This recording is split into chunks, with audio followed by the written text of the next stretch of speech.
पहली बार अवैध तौर पर रहने वाले बांग्लादेशी नागरिकों को डिपोर्ट करने का काम प्रदेश से हुआ। इस मामले पर डिप्टी सीएम अरुण साव ने कहा कि अवैध बांग्लादेशियों पर एक्शन जारी रहेगा। प्रदेश में देश में सुरक्षा के लिहाज से इन्हें डिपोर्ट करना जरूरी था।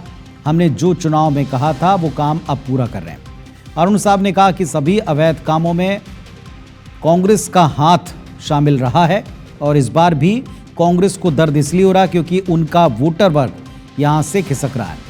तो आज आपको बता दें कि एक तरफ 40 अवैध तौर पर रहने वाले बांग्लादेशी घुसपैठी जो प्रदेश में कई वर्षों से अपनी जड़ें जमा चुके थे, उनको डिपोर्ट किया, उनको यहां से खदेड़ा गया, उनको यहां से एक विमान में भरा गया और सीधे अब उन्हें पहुंचाया जाएगा, बीएसएफ के सुपुर्द किया जाएगा।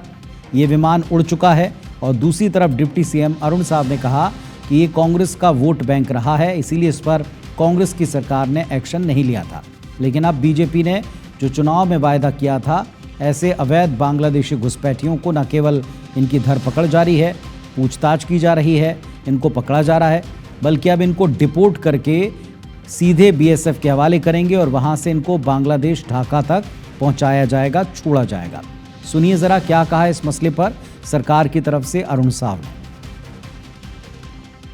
छत्तीसगढ़ में सालों से रह रहे अवैध बांग्लादेशियों को आज डिपोर्ट कर दिया गया और इस वक्त हमारे साथ देखिए डिप्टी सीएम अरुण साव जी। अरुण साव जी क्या कहेंगे इस पर?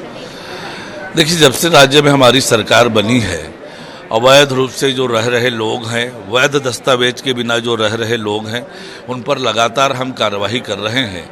और अब जब पूरी तरह से प्रमाणित हो गया कि ये भारतीय नहीं है, अवैध रूप से छत्तीसगढ़ में रह रहे हैं, तो उन्हें डिपोर्ट करने का कार्रवाई किया है। तो निश्चित रूप से छत्तीसगढ़ की सुरक्षा के लिए आवश्यक है और ये हमारी सरकार पूरी गंभीरता से कर रही है। सर, मोदी की गारंटी में तो जो वादे हैं उसको आप लोग कर ही रहे हैं। याद होगा आपको, अमित शाह जी ने भी कहा था कि हम बांग्लादेशियों को बाहर करेंगे। तो क्या लगता है कि आप लोग जो कह रहे हैं वो कर रहे हैं?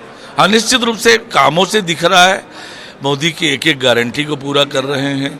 जो वादा जनता से किया है वो सब पूरा कर रहे हैं। सर, लास्ट सवाल इसी में भूपेश बघेल कह रहे हैं कि पाकिस्तानियों को क्यों नहीं भेज रहे हैं आप? कानून, केंद्र की कानून का आप लोग जो दिशा निर्देश को पालन नहीं कर रहे हैं।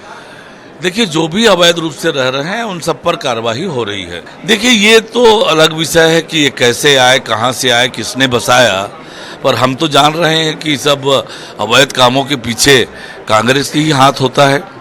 तो आपने सुना, ये थे हमारे साथ डिप्टी सीएम अरुण साव जी, जिन्होंने कहा कि जिस तरीके से अवैध बांग्लादेशियों पर आज कार्रवाई हुई है और उन्होंने कहा कि ऐसे लोगों को बसाने का काम, अर्थात अवैध काम करने का काम कांग्रेस ही का होता है। अब देखना है कि कुल मिलाकर इस मामले में किस तरीके से वार पलटवार होता है। कैमरामैन लखन शर्मा के साथ सौरभ सिंह परिहार, IBC 24 रायपुर।